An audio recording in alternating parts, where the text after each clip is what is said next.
शिवपुराण अध्याय 2। शिवपुराण के श्रवण से देवराज को शिवलोक की प्राप्ति और चंचुला का पाप से भय एवं संसार से वैराग्य। श्री सौनक जी ने कहा, महाभाग सुत जी, आप धन्य है, परमार्थ के जाता है। आपने कृपा करके हम लोगों को यह बड़ी अद्भुत एवं दिव्य कथा ही सुनाई है। भूतल पर इस कथा के समान कल्याण का सर्वश्रेष्ठ साधन दूसरा कोई नहीं है। यह बात हमने आज आपकी कृपा से निश्चय पूर्वक समझ ली। सुत जी, कलयुग में इस कथा के द्वारा कौन कौन से पापी शुद्ध होते हैं, उन्हें कृपा पूर्वक बताइए और इस जगत को कृतार्थ कीजिए। सुत जी बोले, उन्हें जो मनुष्य पापी, दुराचारी, खल तथा काम क्रोध आदि से निरंतर रहने वाले हैं, वे भी इस पुराण के श्रवण पठन से अवश्य ही शुद्ध हो जाते हैं। इस विषय में जानकार मुनि इस प्राचीन इतिहास का उदाहरण दिया करते हैं, जिसका आवन मात्र में पापों को पूर्णतया नाश हो जाता है। पहले की बात है, कई कीर्ताको नगर में एक ब्राह्मण रहता था, जो ज्ञान में अत्यंत दुर्बल, दरिद्र, रस बेचने वाला तथा वैदिक धर्म से इन्मुख था। वह स्नान, संध्या आदि कर्मों से भ्रह हो गया था और वेश्यावृत्ति में तत्पर रहता था। उसका नाम था देवराज। वह अपने ऊपर विश्वास करने वाले लोगों को ठगा करता था। उसने ब्राह्मणों, क्षत्रियों, वैश्यों, शूद्रों तथा दूसरों को भी अनेक बहनों से मारकर उनका धन हड़प लिया था, परंतु उस पापी का थोड़ा सा भी धन कभी धर्म के काम नहीं लगा था। वह वेश्यागामी तथा सब प्रकार से आचार ग्रह था।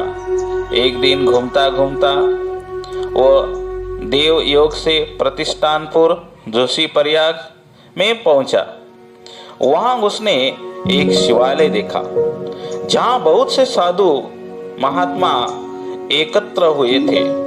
देवराज उस शिवालय में ठहर गया, किंतु वहां उस ब्राह्मण को जोर आ गया। उस जोर से उसको बड़ी पीड़ा होने लगी।